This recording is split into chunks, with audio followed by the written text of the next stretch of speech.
Bem-vindos a mais um programa Noticiário Tortuga Online.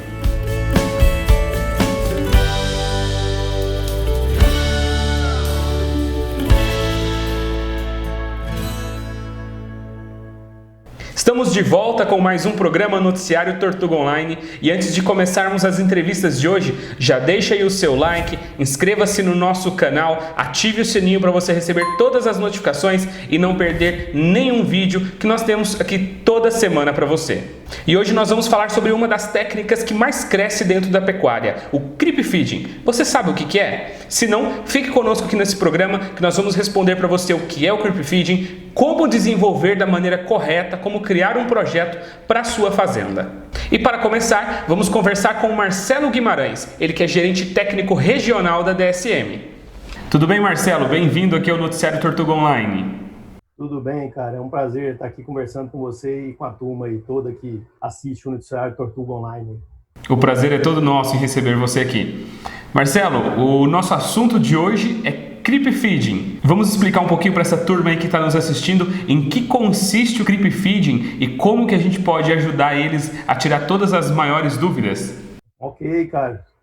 A gente pode transformar essa palavra, essa expressão idiomática em inglês aí, né? Que todo mundo gosta de falar, é até bonito, né? Soa bem, né? Creep feeding, né?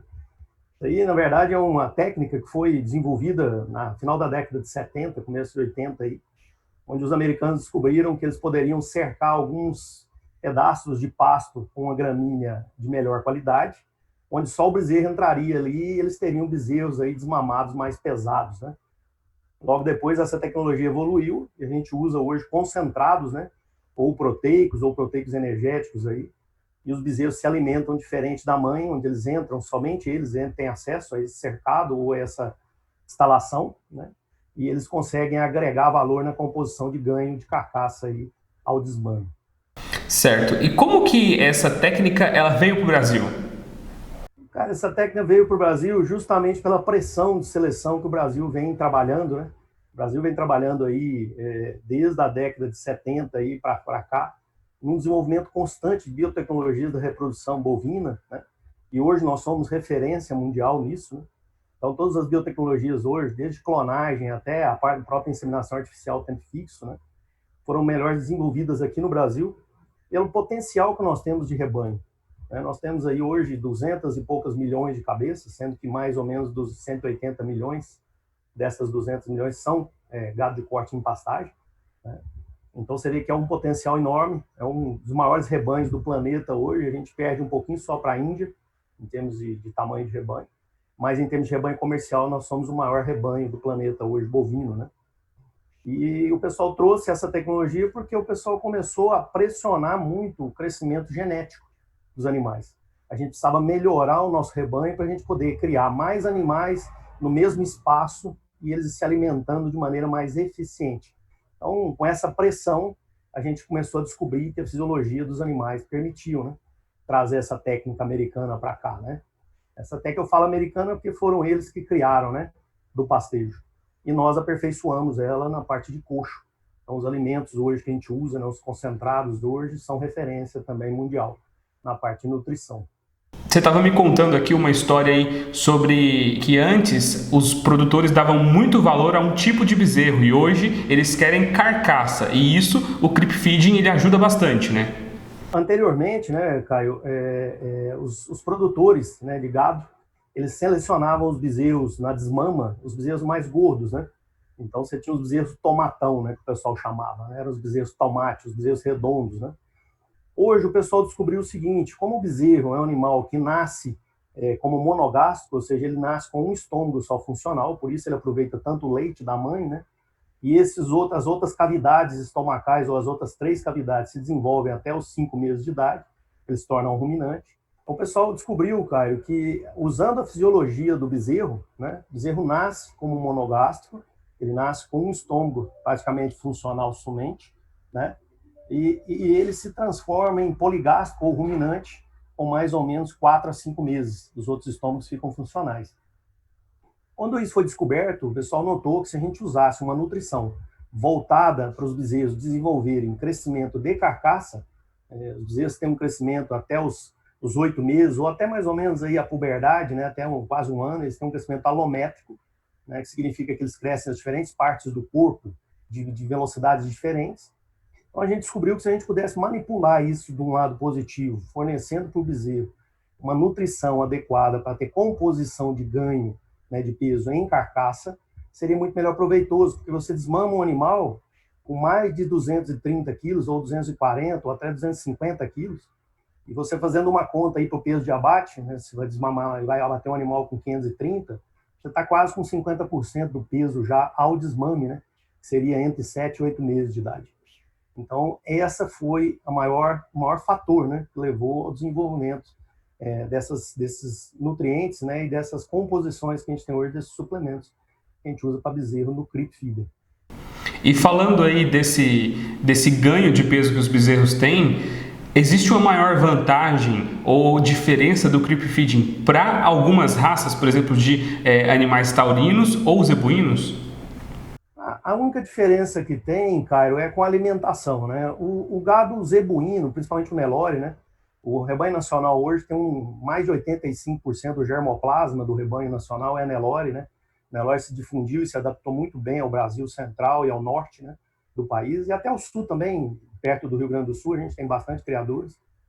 Então a gente tem aí, o bezerro Nelore, ele tem uma capacidade de mamar pouco, né, e várias vezes por dia. Então o bezerro acompanha a mãe, é normal a gente ver ao campo aí, a vaca pastejando e o bezerro atrás, no meio das pernas da vaca, mamando, né?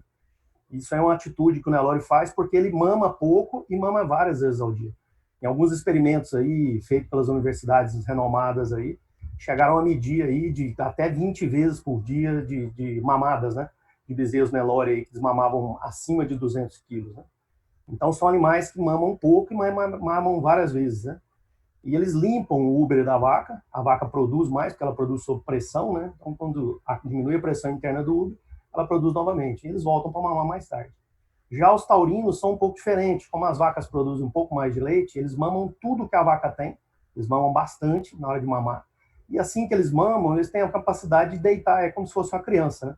Tá com a barriga cheia, você tem uma ação hormonal aí, a parte de glicemia, né? Sobe no sangue, dá aquele sono, o bezerro deita para dormir, né? O Nelore também dorme, mas ele acompanha mais a mãe. Então, se você pensar nessa diferença básica, né, você tem que tomar cuidado com o que você vai suplementar no coxo os animais taurinos. Porque se você der uma coisa de muita energia para o taurino, talvez ele vai deixar um pouco de mamar na mãe dele. E se ele deixar a mãe dele represar leite, né, essa vaca, pode ser que quando ele mame demais e ele venha ter uma diarreia por nutricional e alguma coisa assim que possa acarretar problemas, né? Então, só nessa parte de manejo, Caio, que a gente tem que tomar cuidado, né? Mas todos os bezerros, sendo eles taurinos ou zebuínos, respondem muito bem à técnica do creep feeding. E é uma técnica hoje, né, como a gente não precisa nem falar para o pessoal que está assistindo aí, eles estão vendo como é que está o andamento de preços aí de bezerro, né? Tanto nas regiões vendidas por quilo, que é o sul do Brasil, como o norte do Brasil, vendida na perna, né? O pessoal fala. Bezerro hoje está um artigo, entre aspas, a gente pode falar um artigo que está ocupando um lugar de destaque, né, em preço hoje de bezerro. Então, vale a pena você usar as tecnologias aí que a gente tem hoje, né? O Creep Feed se tornou uma relação de benefício-custo acima de 2:1, com certeza. Tem lugares que a gente está tendo 4:1 de benefício-custo aí em Creep Feed, a gente usar essa técnica. E é isso que eu ia te perguntar agora. A gente estava conversando antes, você falou que uma das maiores dúvidas hoje dos produtores é em relação ao custo que pode ter a implantação do creep feed na fazenda e também o custo-benefício. Então, o que ele vai ganhar de retorno em ter essa ferramenta na fazenda dele. Qual que seria essa relação aí, custo-benefício? Olha, hoje, as contas que a gente tem feito, se você pensar numa arroba de boi hoje, né, Brasil médio, de R$190, a gente pegar uma média, né, de norte a sul do Brasil, ou até hoje, se você pegar a B3 aí, as projeções de arroba são acima de 200, 210, 215 ou até R$220 hoje, de boi gordo. Os bezerros hoje, a gente tem visto que aqui na região centro-oeste e norte, eles têm sido vendidos aí com arrobas acima de R$280.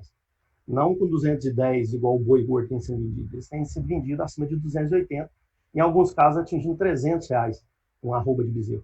Então, você faz uma conta rápida, né? Se você desmamar um bezerro com 200 quilos e você coloca mais 20 quilos nesse bezerro, você está colocando aí, pegando uma arroba aí e colocando a mais. Então, você está colocando mais 285 reais aí no bolso do produtor, sendo que ele não vai gastar, Caio, nem 130, 140 reais. Então, você faz a conta, é sempre um benefício custo aí acima de 2 para 1. A gente tem feito contas hoje, em algumas ocasiões, chegando a 4 para 1 benefício-custo. Então, o que a gente precisa hoje é aproveitar o momento correto de nutrir o bezerro, né? Tendo todas a parte de manejo, né? Que é importante depois isso ser citado, né? Como é construir o CRIP, localização, a distância do coxo da mãe, aonde eu coloco isso no pasto, se eu vou cobrir ou não, o tamanho do meu cercado, tudo isso é importante, porque quanto mais o bezerro consumir o que a gente acha e a gente projeta que ele tem que consumir, quanto mais próximo do nosso projetado, melhor vai ser o ganho, né, do pecuarista e melhor a relação benefício-custo, aí no caso. E todas essas dúvidas aí a gente vai responder. Continue aqui conosco no Noticiário Tortuga Online, que nós vamos conversar daqui a pouco com o Eduardo e ele vai tirar todas essas dúvidas de como montar e outras questões técnicas aqui sobre o Creep Feeding. Marcelo, muito obrigado por nos esclarecer aqui um pouquinho aí sobre o que é o Creep Feeding e trazer essas dicas aqui. Muito obrigado por participar aqui do Noticiário Tortuga Online. Cara, eu que agradeço, estou sempre à disposição da turma. Um grande abraço a todos aí e muito obrigado novamente. Aprendemos o que é o Creep Feeding. E agora, como desenvolver um projeto para sua fazenda? Qual a dimensão e como executá-lo da maneira correta para ter os melhores resultados? Quem vai responder para nós todas essas questões é o Eduardo Madruga, gerente técnico regional da DSM. Tudo bem, Eduardo? Bem-vindo aqui ao Noticiário Tortuga Online. Tudo bem, Caio? Uma satisfação. Muito obrigado pelo convite. Uma honra. A gente é que agradece a sua participação aqui.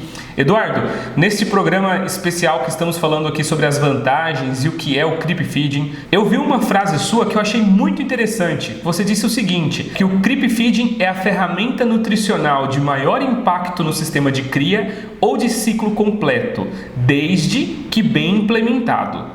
Então, eu deixei para você explicar para a gente aqui o que significa principalmente essa parte final aqui da sua frase, desde que bem implementado. Nós já falamos sobre o que é o Creep Feeding, algumas vantagens dele, mas como que ele pode ser bem implementado numa fazenda? Como o produtor construir e ter todos os cuidados ali para tirar o maior proveito possível?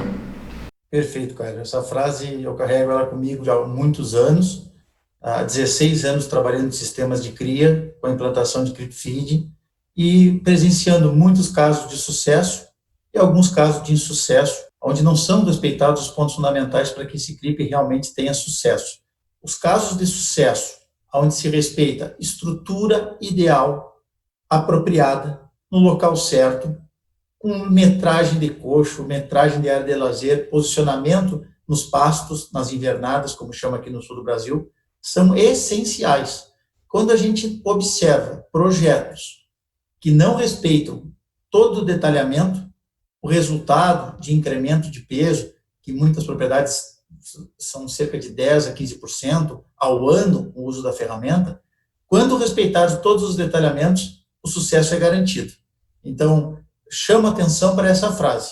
É a ferramenta de maior impacto, o Creep Feed, desde que bem implementado. Então, essa dica valiosa fica para todos os produtores, técnicos, consultores. Façam o Creep, porque não existe nada na pecuária que dê mais retorno financeiro e zootécnico que um Creep Feed. Porém, desde que bem implementado. Não é só o produtor chegar lá, fazer um cercadinho de madeira e colocar o bezerro lá dentro que não está certo, né? Esse projeto, como construir ele? Qual que é o dimensionamento, por exemplo, ideal para um projeto de Creep Feed de sucesso? Perfeito. Vou começar sobre dimensões, ponto de creep para o tamanho de área. Então, normalmente, trabalhamos com um ponto de creep para no máximo 80 hectares, pensando em eficiência, pensando em distância percorrida.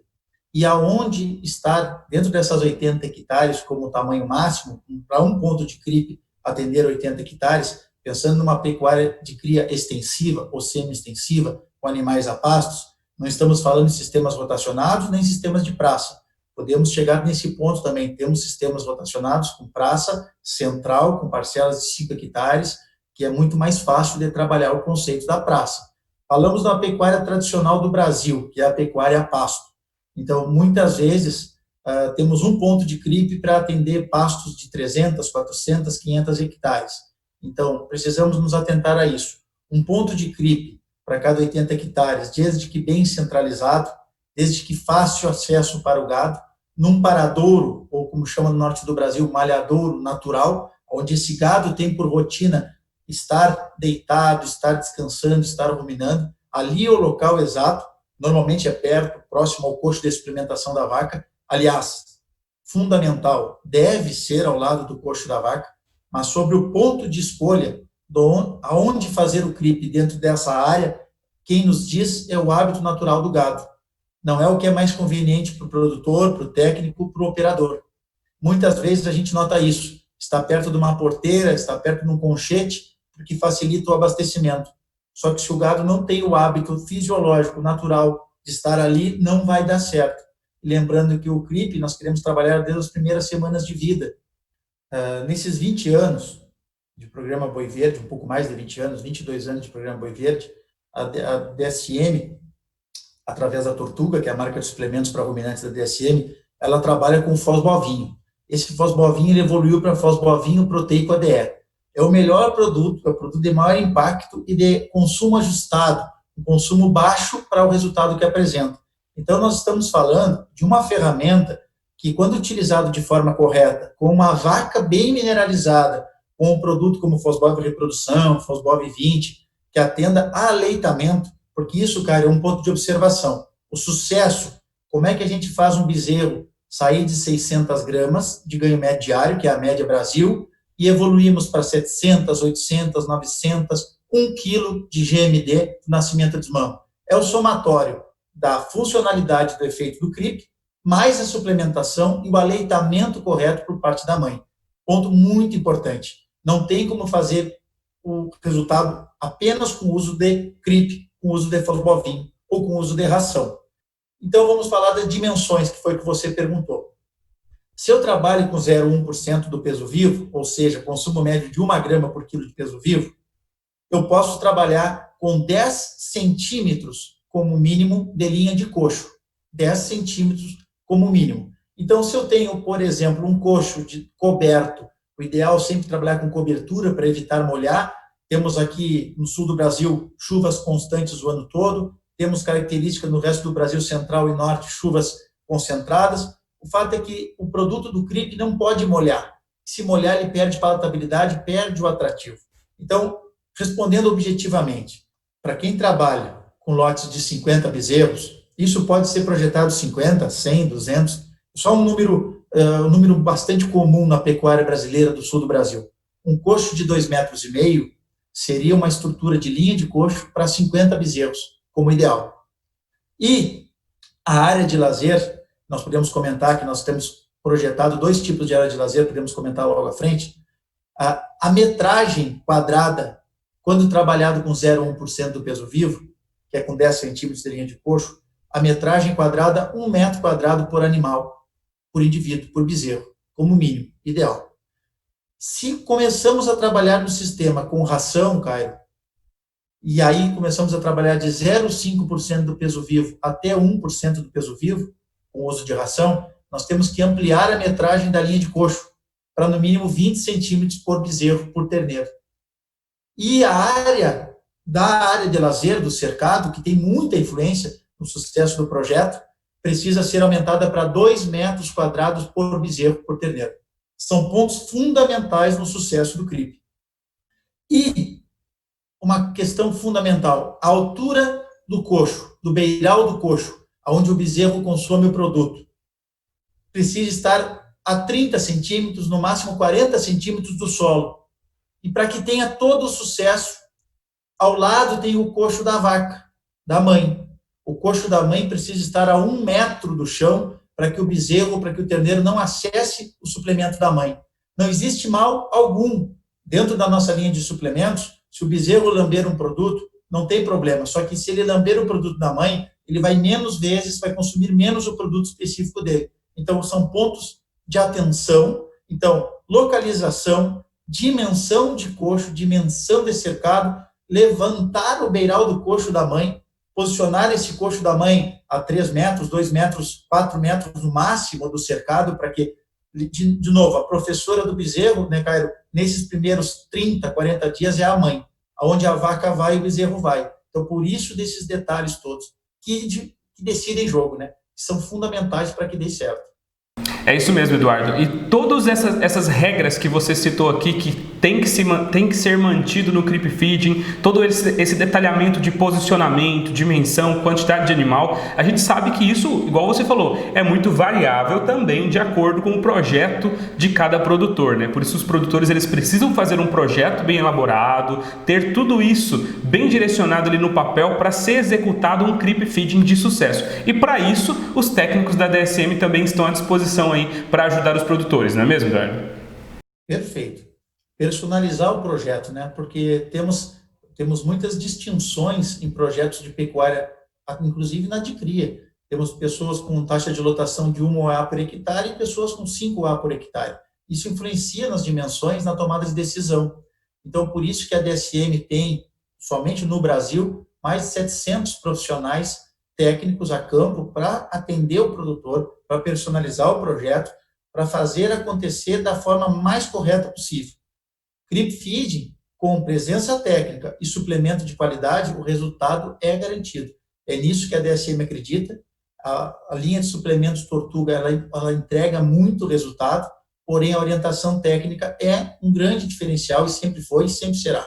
Isso precisa estar sempre contabilizado num projeto de suplementação estratégica do gado de cria. Eu costumo dizer que o que paga a conta é o incremento de quilos de bezerro e o que traz muito lucro é os benefícios do sistema a médio prazo, chamando de médio prazo já no 2º e 3º ano de projeto. É isso aí. Eduardo, muito obrigado pela sua participação aqui no Noticiário Tortuga Online. Em qualquer outro momento que precisarmos aí de mais dicas de técnicas de creep feeding, a gente volta a se falar. Perfeito. Um grande abraço a todos. Ficamos à disposição.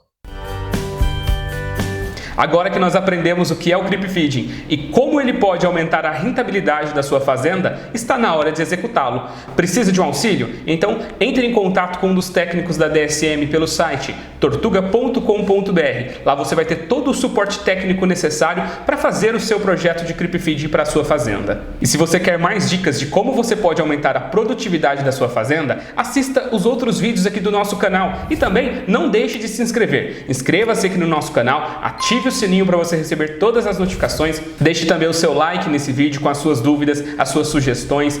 Não deixe de nos acompanhar nas nossas redes sociais, elas estão todas aqui na descrição desse vídeo. Quero agradecer vocês pela audiência no programa de hoje. Semana que vem tem mais e eu vejo vocês no próximo programa.